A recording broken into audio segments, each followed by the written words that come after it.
I love the Santa Claus. I included that movie in my second video listing favorite Christmas movies last year. Also, I included Tim Allen's Santa in my top 10 portrayals of Santa Claus in another video last year.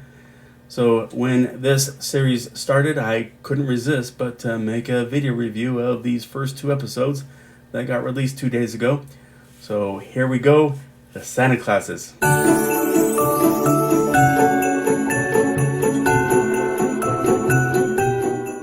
So welcome to my channel, KC, that's me, Carrie Chug, the Sludge Storyteller, here to talk about the wonderful world of storytelling and to open up discussions about how we can tell the best stories we can, talking about early Christmas show here in this case.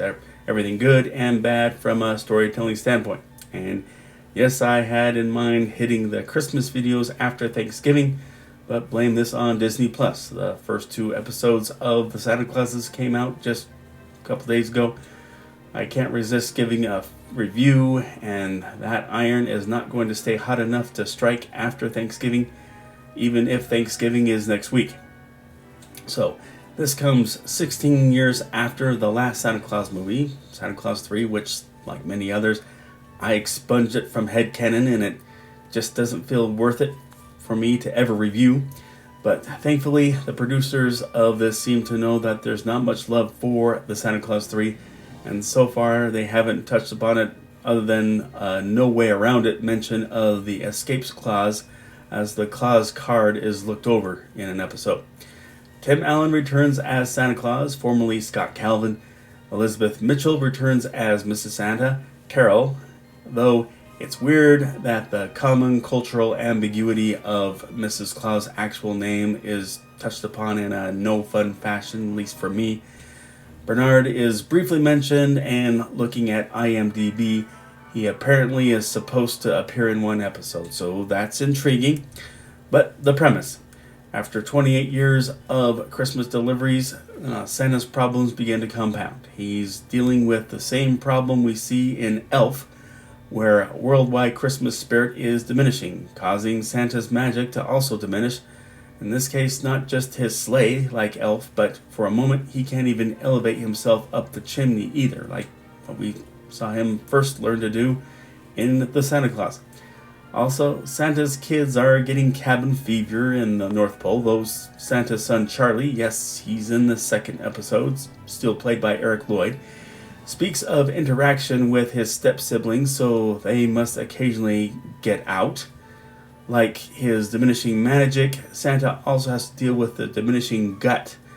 Can I have that problem, please? But since the world is used to a rotund Santa, he has to do the exact opposite of working out. And yet they use music commonly used as workout music. From my own experience, I use it often for workout music. And I do have to mention that I've always been a huge fan of the 70s and 80s band Survivor, and it's always been a delight when anybody plays Eye of the Tiger. But strangely enough, instead of the better-known version with David Bigler as the frontman, famously used in Rocky III, we get the version with Jimmy Jameson as the Survivor frontman. But all the anti-health measures don't keep Santa from narrowing his waistline. And all these problems push Santa to look at retirement. And, the second episode sees him looking for a successor. And so far how this plot line is being handled is working. Going into those details feels like I'd be spoiling too much, so just know that much. That's what I think here. There aren't that many from the original cast who are in this. Again, Bernard will apparently appear in one episode, but he will be the only original elf included. While he wasn't the biggest issue, Spencer Breslin appearing in the Santa Claus 3 again as Curtis wasn't a wise choice, since he had grown so much, which would have to mean that an elf has a sudden growth spurt sometime after turning 500.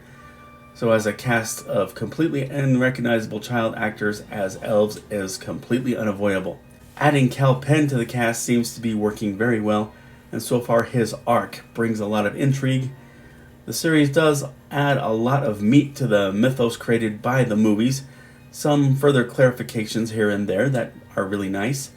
We get a good feel of what had become of Santa in the years following the movies. He still has that fun, humorous personality, brought on so wonderfully by Tim Allen. I mean, what's Santa without charisma? Since this is a limited series, it feels like Tim Allen's Santa makeup has been simplified. His beard is quite shorter, seemingly especially when he's piloting the sleigh. I like the even pacing we're getting in the series. And let me give you a warning. Set aside an hour to watch both episodes, because the cliffhanger at the end of the first episode will weigh down on you hard until you get clarification from the second episode. The cliffhanger of the second episode will weigh on you as well, but not nearly as much, and will have you eager to see how that will develop. It has all the pre-established charm, warmth, and humor first established in the first movie. I won't say get Disney Plus just for it, but get Disney Plus for the Disney classics, Star Wars, Marvel, and the Santa Clauses. But that's my take on these first 2 episodes of the Santa Clauses. Thank you for watching. Agree, disagree, or something I left out, please let me know in the comment section.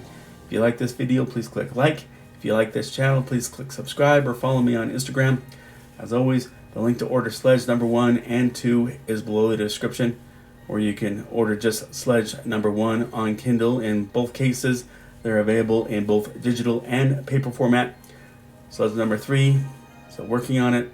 I'm staying in touch with Tiago, and he keeps me excited with whatever he gives me.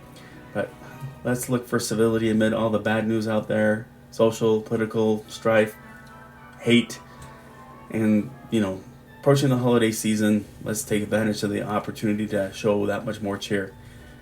But everyone, thanks for watching. Be safe, and God bless.